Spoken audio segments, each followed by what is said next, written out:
AITA for canceling my wife's hotel booking after she planned a weekend with her ex? I'm Harry, 37, and by the time this happened, Lana and I had been married long enough to have a shared lease, a joint account for bills, and a whole future planned in calendar reminders.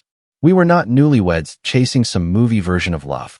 We were the kind of couple who had a favorite grocery store, a rhythm for laundry, and a drawer full of old charging cables neither of us wanted to throw away. I loved her. I also spent the last year of our marriage being told that having boundaries made me insecure. That is the part one still have trouble explaining without sounding bitter. Lana was smart. Not in a cartoon villain way. She was emotionally quick. She could read a room, choose the right word, and make a conversation tilt in her favor before I even understood what had happened. If I said, "That made me uncomfortable," she heard, "You're controlling me." If I asked why her ex knew about her Saturday plans before I did, she said I was monitoring her. If I said I needed honesty to trust her, she said trust meant not needing details. At first, I believed I was the problem. Caleb had been part of her past for years. That was how Lana introduced the subject when he started showing up again. They had dated before me, before our marriage, before our lease and joint bills and the boring, grown-up life we built together. I didn't hate the guy. I didn't even know enough about him to hate him. The first time his name came back into our daily life, Lana said he had reached out because he was going through a hard time.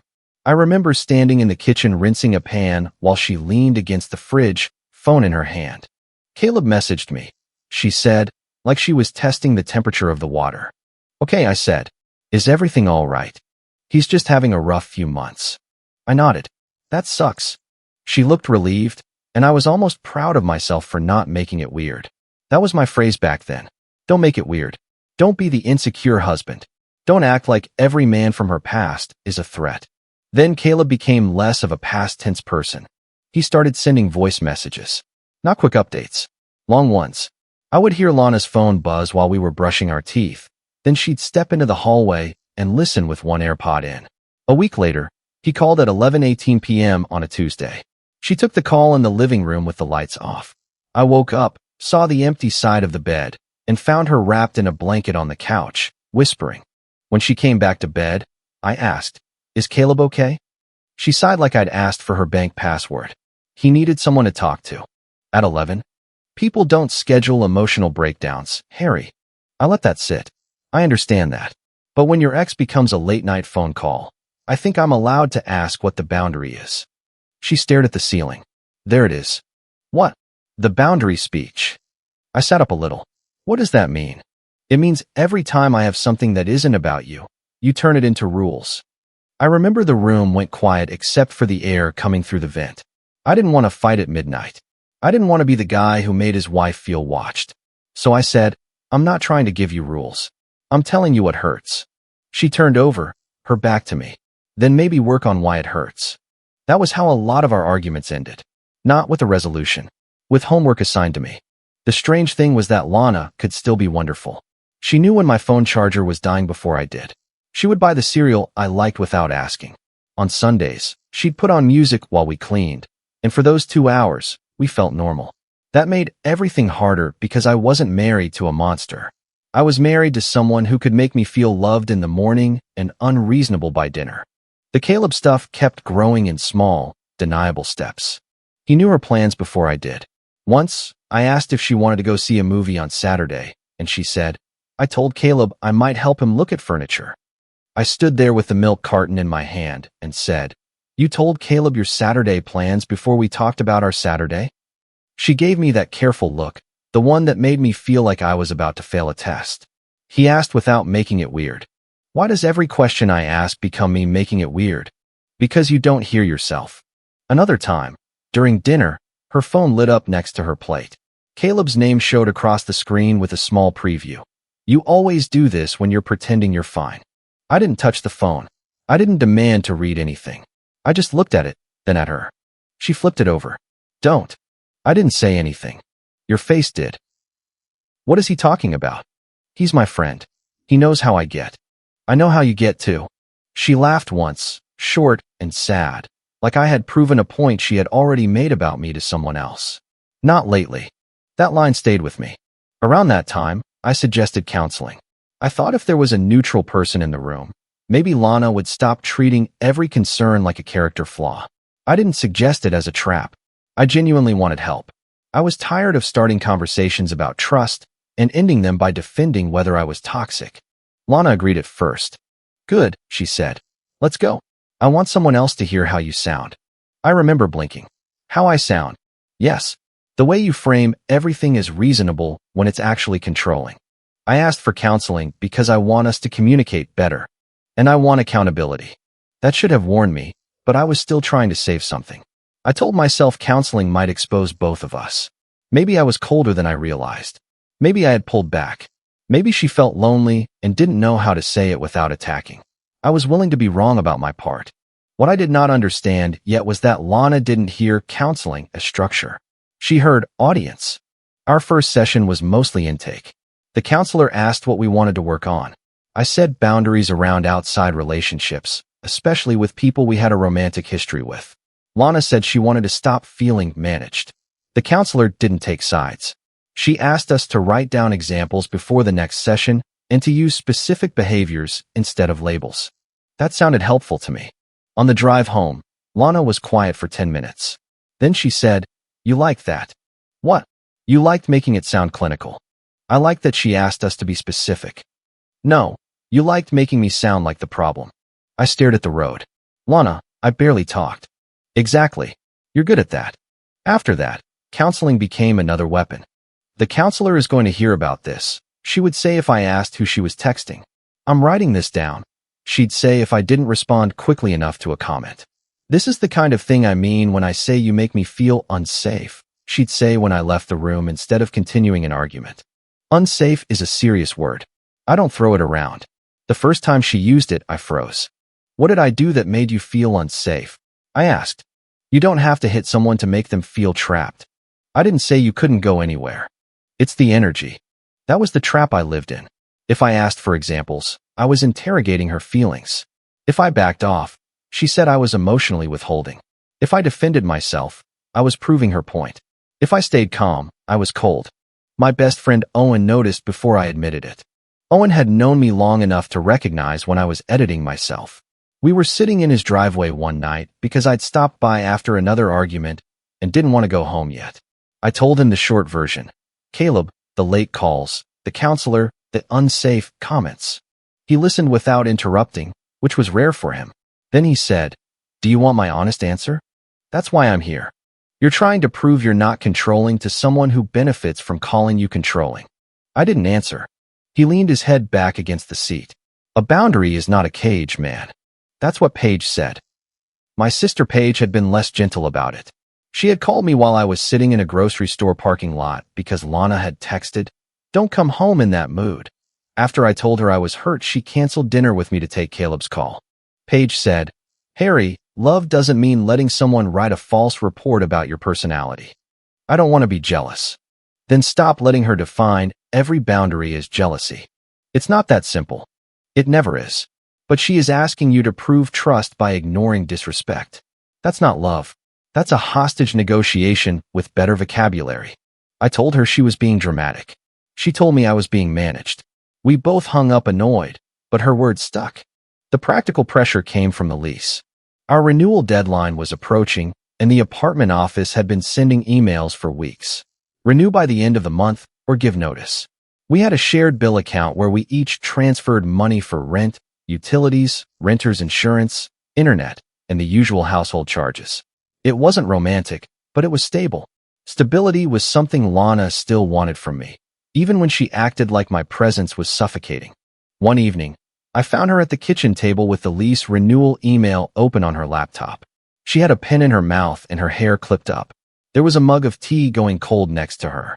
"We need to schedule the renewal appointment," she said. I hung my keys on the hook by the door. "We should probably talk first." "About what?" "About us." She closed the laptop halfway. "Harry, whatever we're going through, we still need to be adults. Adults shouldn't sign a future while hiding a second plan." Her face tightened. "There is no second plan. Caleb isn't a plan. Caleb is a friend. A friend you take late-night calls from, cancel on me for, and talk to about our marriage." She pushed the mug away. This is exactly why I need space. That was the first time she said it like a decision. A week later, she put the hotel confirmation on the counter. It was a Thursday night. I had just finished loading the dishwasher. The kitchen smelled like lemon soap and reheated pasta. My phone was on the counter beside a stack of mail, and the shared calendar notification had just popped up. Lease renewal appointment. Monday, 9:30 a.m. Lana walked in holding a printed confirmation. Printed. That detail still bothers me because she almost never printed anything. It felt staged, like a prop. She placed it between us. I need you to hear me before you react, she said. I dried my hands on a towel. Okay. I am taking a weekend away. I looked down. 2 nights. Hotel. 2 guests. Friday to Sunday. I recognized Caleb's name in the reservation notes because whoever booked it had listed him as the second guest. This is a weekend with Caleb? I asked. It's closure. Closure from what? My past. My confusion. The version of myself I never got to say goodbye to. I stared at her. You are going to a hotel with your ex before we sign a lease renewal. It's not about the hotel. It's literally on the paper. She inhaled sharply. This is why I didn't want to tell you this way. What way did you want to tell me? In a way where you didn't immediately make it small and ugly. I folded the towel once. It gave my hands something to do. I am not comfortable with a weekend trip with your ex. Especially not when you've been hiding pieces of your relationship with him from me. She didn't look surprised. She looked ready. If you question this, she said, I'll show everyone how unsafe you make me feel. That was the hook. That was the sentence where something in me moved from hurt to alert. Not angry. Not calm, exactly. Alert. I asked, are you threatening me with a version of events that hasn't happened? I'm telling you your reaction matters.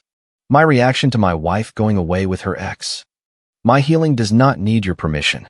No, but my participation does. She stared at me for a few seconds. You can either be mature about this, or you can become the reason I leave. I nodded slowly. Are you sure this is what you want? Yes. Then I'll make it easy for you. She blinked, maybe because I didn't raise my voice. Maybe because she expected me to beg or slam a cabinet or do something she could screenshot. I walked into the bedroom, closed the door, and called Owen. He answered on the second ring. What's up? I sat on the edge of the bed and looked at the laundry basket by my feet. Lana just told me she's taking a weekend at a hotel with Caleb before we renew the lease. There was silence. Then Owen said, say that again. I did. I repeated the conversation as closely as I could remember it. The hotel. The closure. The unsafe threat. The lease on Monday. Owen didn't curse. That scared me more than if he had. Do not text her angry, he said. I'm not. Do not leave a voicemail. Do not call Caleb. Do not post. Do not give her the meltdown she's already described. I wasn't going to. You're hurt. People do stupid things when they're hurt. I rubbed my forehead. So what do? You let her go. You do not bankroll it. And you do not sign a lease until this is clean. I almost laughed because it sounded too simple and too impossible at the same time. She'll say I'm punishing her. Then make sure the record says otherwise. After we hung up, I opened a notes app and wrote down the conversation. Dates. Times. Exact words as best I remembered them. Not a rant. No insults. Just a timeline. The first surprise came less than an hour later. My credit card app sent an alert. Travel hold. Hotel reservation. Amount pending. It was the same hotel from the paper. The card was in my name only. Lana had an authorized user card connected to that account because years ago, it made household purchases easier. Groceries. Gas. Stuff for the apartment. I had never imagined I'd need a policy for hotel with X. I walked back into the kitchen. Lana was sitting at the table, scrolling. Why is the hotel on my card? I asked. She didn't even look up. Because it was the card saved in the travel account. That's my card. We're married. Shared bills are one thing. A hotel with Caleb is not a shared bill. Now she looked up. Do you hear yourself? Yes. You're turning a healing conversation into a financial punishment. I'm refusing to pay for a trip I'm not funding. You are proving why I needed space. I didn't answer. Not because I had no response, but because I could feel the conversation trying to pull me into the version of me she wanted. I went back to the bedroom, added the credit card alert to my timeline, and took screenshots of the pending charge. The next day brought the message that made me stop asking questions out loud. Lana and I had to run an errand together. It was awkward. She sat in the passenger seat with her sunglasses on, texting. We were stopped at a light when her phone connected to the car's Bluetooth. A message preview flashed across the dashboard screen. Caleb, does he still think this is just closure? It disappeared fast because Lana grabbed her phone and disconnected Bluetooth with 2 hard taps. My hand stayed on the wheel. Does Caleb think this is something else? I asked. Don't start, she said. That was a fair question. No, that's you seeing one sentence and building a whole conspiracy because you can't tolerate emotional complexity. The light turned green. I drove. That was when I stopped asking her questions out loud. Later, I sat in the car alone and called Owen again. I repeated the message word for word. Write it down, he said. I didn't get a screenshot. You saw it. Write it down. But don't use that as the whole case. Look at what you can prove without touching her phone. I don't want a case. Yeah, you do. Not for a court drama. For reality. Because she's already building one against you. He was right. That weekend, I started looking at what was already in our shared systems. I didn't hack anything. I didn't know her passcode. I didn't need it. The shared calendar told a story. Friday to Sunday, weekend away. No location. Sunday night, counseling prep. Monday morning, lease renewal. If the weekend was supposed to help her decide whether she wanted our marriage, why was I already scheduled to sign another shared lease 12 hours after she came back? The household email had another piece. Lana had used it for the travel booking because it was the account tied to our shared subscriptions and travel points from previous vacations. In the reservation thread, a message from Caleb had been accidentally forwarded with the hotel details. After this weekend, are you still making him sign the renewal? I sat there at the kitchen table for a full minute with my hands flat on the wood. Not, are you still signing? Not, are you two figuring things out? Him. Making him sign. I took screenshots. I forwarded the email to myself. I printed the lease renewal notice, the hotel confirmation, the credit card alert, and the calendar entries. It felt ridiculous and clinical, like I was preparing for a meeting instead of watching my marriage crack open. But the more I kept the record clean, the less crazy I felt. Then Brooke texted me. Brooke was Lana's close friend. I'd always liked her well enough. She was the kind of person who sent voice notes instead of texts and called every brunch much needed. She and Lana had gotten closer during the same year Caleb came back around, which I didn't think much of until Brooke started talking to me like she had been assigned a role. Her message came at 8:13 p.m. Brooke, she is allowed to have a past, Harry. I stared at the screen. I hadn't told Brooke anything. Me. I never denied her a past. I declined to finance a weekend with it. Brooke, she said you forbade the trip. Me. I said I won't stop her from going. I won't pay for it, and I won't sign new shared obligations around it. Brooke, that's not what she said. Me. I figured. She didn't respond for a while. Then, Brooke, she's scared of how you'll react. Me. She told me she would say I made her feel unsafe if I questioned it. My reaction has been to write things down and ask not to fund it. Brooke, I don't want to get in the middle. Me. Then don't let yourself be used as proof of a story you haven't seen. I didn't send the screenshots. Not then.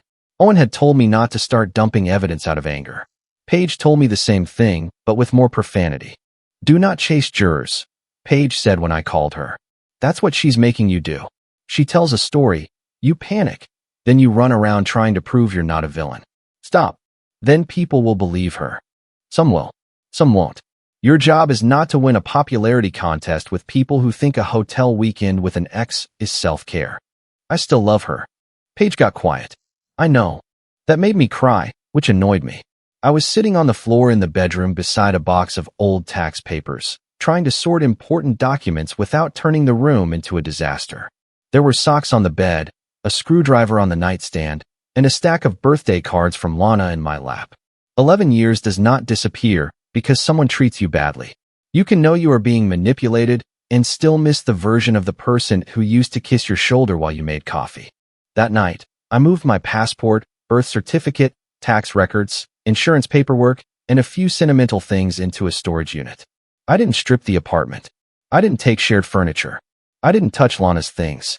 I put my documents, some clothes, a box of family photos, and a few items that mattered to me into plastic bins. The storage receipt went into my timeline. The next morning, I emailed the counselor. I wrote carefully. I said I wanted major relationship and separation conversations documented in writing. I said I was not attempting to prevent Lana from traveling. I said I was declining to pay for a trip with her ex and declining to sign new shared obligations while the status of our marriage was unclear. The counselor replied with a neutral acknowledgement and said we could discuss boundaries, finances, and consent to shared commitments in our next session or use mediation referrals if separation became necessary. That email mattered later. I also contacted the leasing office. I told them I would attend the renewal appointment, but I would not sign unless both parties were clear about our relationship and financial status. The representative, a polite woman who sounded like she had heard every possible version of couple drama, said, "Both signatures are required for renewal. If one party declines, we can discuss move-out terms." "That's fine," I said. I changed passwords on streaming services and travel accounts connected to my payment card. I removed my card from the travel account. I opened a separate checking account for my paycheck. I left enough money in the joint bill account for rent and utilities already due, and I labeled the transfer memo clearly. Shared bills due through renewal deadline. I did not empty the account. I did not strand her. I was not trying to punish her financially. I was trying to stop being used. Then I canceled the hotel charge. To be precise, I called the credit card company and said the charge was not authorized by me. I did not claim a stranger stole my card. I explained that an authorized user had used the card for a travel charge I did not consent to. They removed the pending charge, canceled Lana's authorized user card, and issued me a new card number. I saved the confirmation. Lana found out within 20 minutes. "Lana, you canceled it?" "Me. I canceled my card being used for a trip I did not consent to fund." "Lana, that is financial abuse." "Me. Shared bills already due are covered. New travel with Caleb is not a shared bill." "Lana, you're making sure I can't leave." "Me. You can leave. I am not paying for it." "Lana, everyone sees what you're doing." "Me. Good. Then they can also see the part where I'm not stopping you from leaving." She called me 6 times. I didn't answer. Not because I was playing a game. Because I knew a phone call would become "Harry screamed at me," or "Harry intimidated me," or "Harry wouldn't let me speak." Text was ugly, but text was clean. That evening, she came home furious. I was sitting at the table with my laptop open, answering an email from the leasing office. She dropped her purse on the chair so hard the strap swung over the back. "You humiliated me," she said. I looked up. No. I canceled my own card charge. "You made me find out from the hotel. Then you should have used your own card." Her eyes filled with tears, but the anger stayed in her jaw. "Do you know how this feels? Do you?" She laughed like she couldn't believe me. "You are punishing me because I needed clarity. You asked me to sign a lease after a weekend with Caleb. I asked you to believe I could choose you freely. No. You asked me to keep the floor under your feet while you checked whether another door was open. That is such an ugly way to describe it. It is an ugly thing." She walked away, then turned back. "Brooke is coming with me Monday." "To the lease office?" "I need support." "Okay." She narrowed her eyes. "That's it. Owen is coming with me." That threw her. "Why?" "As a witness." "You're making this legalistic. You made it about my reputation." For once, she didn't have a quick response. Sunday was tense and strangely quiet. The trip did not happen. Lana said she had postponed it, but the hotel cancellation email said otherwise. Caleb called her twice. She took both calls outside, pacing near the stairwell where she thought I couldn't hear. I caught fragments. "He canceled the card." "No, he's acting calm, which is worse. I don't know what Monday looks like now." That last line told me she still expected me to sign. Monday morning, I woke before my alarm. The apartment was dim and cold. Lana was already up, dressed in a soft sweater and jeans, her hair done like she was going to brunch instead of a lease appointment that might end our marriage. She looked beautiful. I hated that I noticed. She watched me pour coffee into a travel mug. "Are you ready to be an adult today?" she asked. I screwed the lid on. "I've been one." "Then don't embarrass us." "I don't plan to." "Harry." I looked at her. Her voice softened. "We can still fix this, but not if you keep making me feel like I'm on trial." I asked for counseling. I asked for honesty. I asked not to fund a hotel with Caleb. Those aren't trials. You don't understand emotional closure. Maybe not, but I understand being used as insurance. She looked away first. Owen was waiting outside the apartment office when I arrived. He wore a plain gray jacket and carried a coffee he barely touched. He didn't ask if I was okay. He knew I wasn't. "You good?" he said instead. "No." "Good enough." "Yes." "Remember," he said. "Short sentences. No speeches unless they ask. You're not my lawyer." "No, I'm cheaper and more annoying." I almost smiled. Lana arrived 5 minutes later with Brooke. Brooke avoided my eyes at first. Lana looked relieved when she saw me standing there. I think she thought my showing up meant I was still going to sign. The leasing representative called us in. Her desk had a small plant, a cup of pens, and a stack of renewal forms paper-clipped together. The whole scene was painfully ordinary. Fluorescent lights, the hum of a printer, a bowl of wrapped mints near the monitor. It was not where I imagined my marriage would become a set of administrative decisions. The representative smiled politely. "So we're here for the renewal. Both signatures are required. I have the 12-month option and the shorter-term option available." Lana reached for a pen. I said, "I'm not signing a renewal." The room stopped. Lana's hand froze above the pen. "Harry," I kept my voice level. "I'm not signing a shared lease while my wife is planning a weekend with her ex and telling different people different stories about what is happening." The representative looked down at the paperwork like she wished she could become part of it. Lana turned red. "You're humiliating me." "No, I'm declining paperwork." Brooke finally looked at me. Owen said nothing. Lana leaned forward. "This is exactly the controlling behavior I was afraid of. You're using housing to punish me for needing space." I unlocked my phone and opened the folder I had made. Not a messy photo dump. For screenshots. That was it. "I am going to show only what's relevant," I said. "Not to argue. To explain why I won't sign." Lana said, "Don't you dare." I looked at the representative. "I understand you don't need personal details. But since I'm being accused of using housing to trap her, I want witnesses to understand I am not preventing her from going anywhere. I am declining new financial obligations." The representative gave a tight nod. "Both parties have the right to decline renewal." I turned the phone toward Brooke first, not because I cared more about her opinion, but because Lana had brought her as support.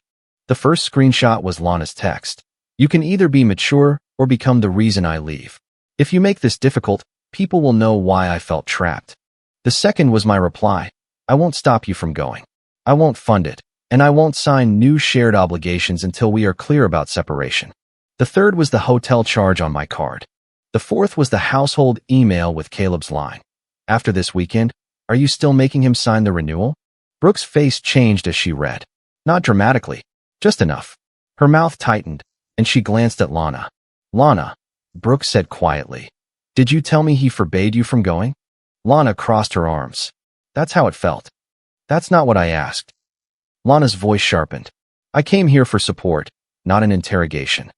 I put my phone down. "You wanted witnesses when you called me controlling.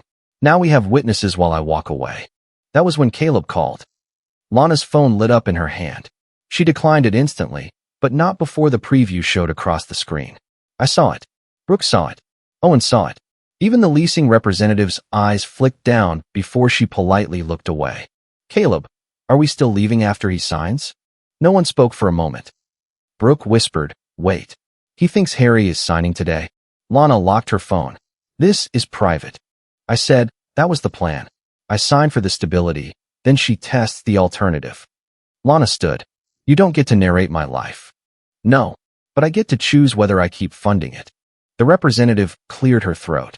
"If one party is declining, we can discuss move-out terms and key return.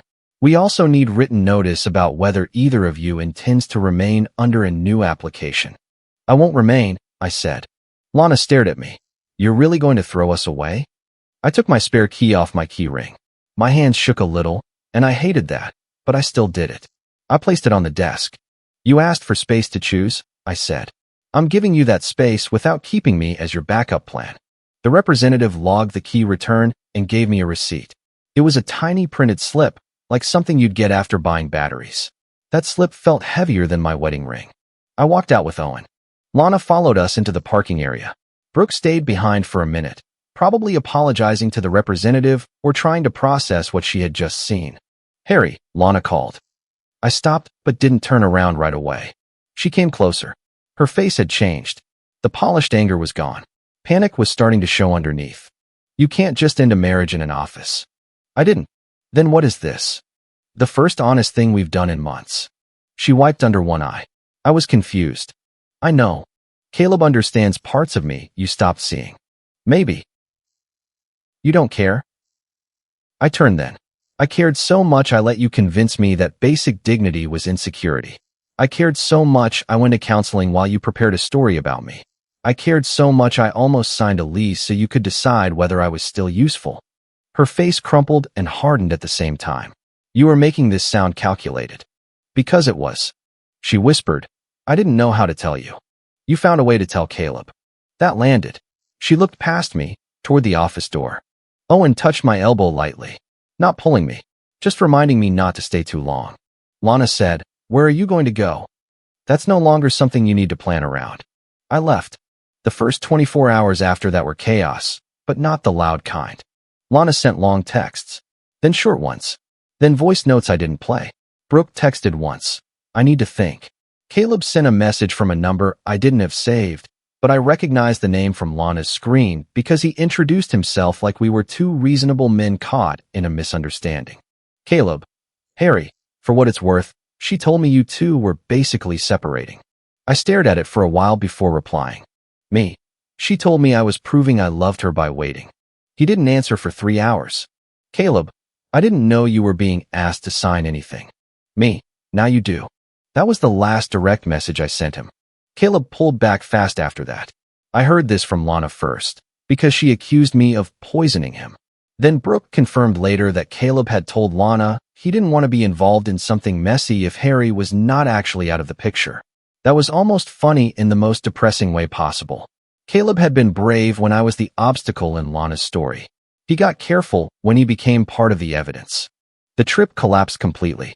Without my card, Lana couldn't afford the same hotel and last-minute travel plan by herself. Caleb apparently offered to revisit later, which is a phrase cowards use when they want credit for not saying no. Lana tried to pivot. Her next story was that I had trapped her financially, that I canceled a trip she needed for closure, that I humiliated her in front of the leasing office, that I weaponized the lease. Some mutual friends believed her because her version was simpler. Hurt wife seeks space. Insecure husband cancels money and walks away. Clean. Digestible. Easy to support with heart emojis. But not everyone believed it. Brooke called me 3 days later. I didn't answer. She sent a text instead. Brooke, I owe you an apology. I thought you were trying to isolate her. I didn't know about the card or the lease timing. I waited before responding. Not to punish her. I needed to decide whether responding helped anything. Me, you knew what she needed you to know. Brooke, that's fair. Me, I don't need you to take my side. I need you not to repeat things you haven't verified. Brooke, I won't. A few days after that, she sent another message. Brooke, she told me you said she couldn't go anywhere. She never showed me your text saying you wouldn't stop her. Me, that's why I kept it in writing. Brooke, I'm sorry I came in ready to judge you. Me, I understand why you did. That was generous, but also true. Lana was convincing. If I hadn't lived the whole pattern, I might have believed her too. The counselor session happened the next week. I considered not going, but Owen told me not to leave the written record unfinished. Paige told me to go, be boring, and not take the bait. So I went. Lana sat on the far end of the couch in the counselor's office, arms folded, looking exhausted. I probably looked worse. The counselor had printed our email exchange and the notes from prior sessions. There were tissues on the table between us, untouched. Lana started with, Harry abandoned the marriage instead of fighting for it. The counselor looked at her notes. Let's keep the conversation focused on what each party is agreeing to moving forward. I have Harry's email from before the lease appointment stating he was not preventing travel. He stated he was declining payment and new commitments while the marital status was unclear. Lana's jaw tightened. That doesn't capture how it felt. The counselor nodded. Your feelings matter. So do specific actions. The issue appears to be consent to payment and shared obligations, not physical restriction. I almost exhaled too loudly. Not because the counselor declared me right. She didn't. She wasn't there to judge our souls. She simply anchored the conversation to what happened instead of what Lana wanted it to mean. That was enough. Lana cried during the session. Real tears, I think. She said she had felt invisible. She said Caleb reminded her of who she was before responsibility. She said I had become too calm, too hard to reach. Some of that might have been true. I had shut down at times. I had avoided conflict because conflict always became a courtroom where I was both defendant and evidence. I told her that. I should have said more sooner, I said. I should have stopped pretending patience was the same as strength. She looked at me through her tears. Then why didn't you fight for us? I did.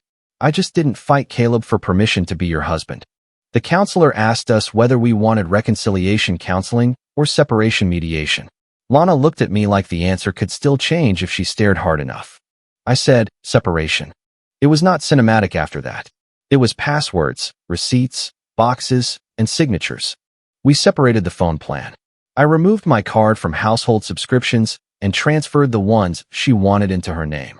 The joint bill account stayed open long enough to clear final utilities. Then we closed it with a written record of who paid what. The leasing office sent move-out terms. Lana chose not to apply a loan for the same apartment, which meant both of us had to be out by the end of the notice period.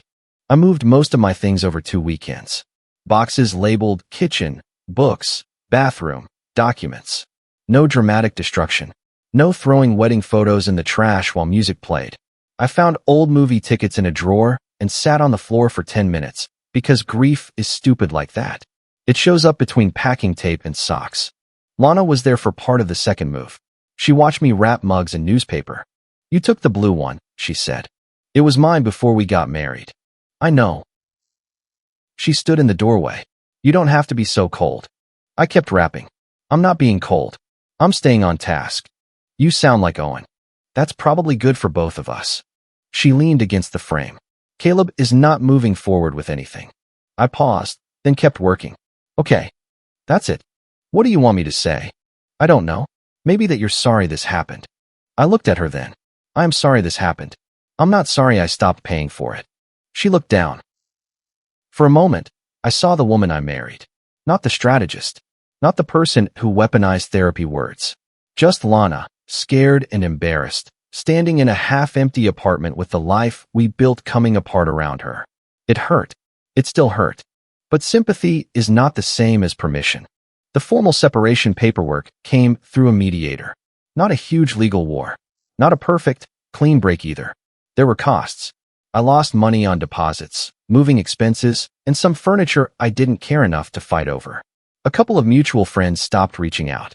One told Owen they didn't want to take sides, which usually means they already have, but want to feel classy about it. Paige helped me unpack. She put plates in the wrong cabinet and pretended not to notice when I fixed them. You're annoying, she said. You're bad at cabinets. You have 3 bowls. There is no system. There is always a system. She smiled. There he is. For the first time in months, my calendar didn't have Lana's reminders in it. No counseling prep. No lease renewal deadline. No shared grocery list. It was strange how quiet my phone became when I stopped waiting for the next accusation. The final direct message from Lana came after the settlement of shared obligations was signed. Lana, you didn't even fight for me. I read it sitting at a small table with 1 chair, eating cereal for dinner because I hadn't bought proper groceries yet. My first instinct was to write a paragraph, to explain every way I had fought, every conversation I had started, every time I swallowed hurt because I thought restraint was maturity. Every time I let her call me insecure because I didn't want to become controlling by defending myself too hard. I didn't write the paragraph. I wrote one response. Me, I did. I fought for the version of us where respect mattered. You killed that version when you made me the villain before I had a chance to speak. She replied almost immediately. Lana, I made mistakes. I put the phone down. Then I picked it back up and typed one final message. Me. So did I. Mine was thinking love required me to stay available for being misrepresented. After that, I blocked unnecessary channels. Anything practical went through email or the mediator. There were a few more administrative loose ends, but emotionally, that was the end. Months later, Brooke sent another apology. It was better than the first one. Brooke, I should have asked more questions before I showed up at that lease meeting. I let myself become a prop. I'm sorry. I answered, thank you, and left it there. Caleb never contacted me again. From what I heard, he backed out of Lana's life almost as fast as he had re-entered it once the fantasy required logistics. I don't know if that hurt her more than losing me. I don't need to know. Lana and I did not reconcile. She tried once, indirectly, to suggest that maybe the separation had been a shock we both needed. I didn't respond to that part. I only answered the practical question in the email about the final utility bill. People love to talk about fighting for a marriage as if the only proof of love is staying in the ring until someone else decides the match is over. But there is another kind of fight. The fight to keep the truth intact. The fight to refuse a role you never agreed to play. The fight to stop proving you are not controlling by letting someone else control the entire story. I don't need to beat Caleb. I don't need Brooke to think I'm the good guy. I don't need every mutual friend to know the screenshots, dates, and the exact order of events. I know what happened. My wife asked for space to decide between me and her past. I gave her something better, a future without me funding the choice. If you like the stories, don't forget to leave a comment and support the channel by subscribing. See you in the upcoming stories.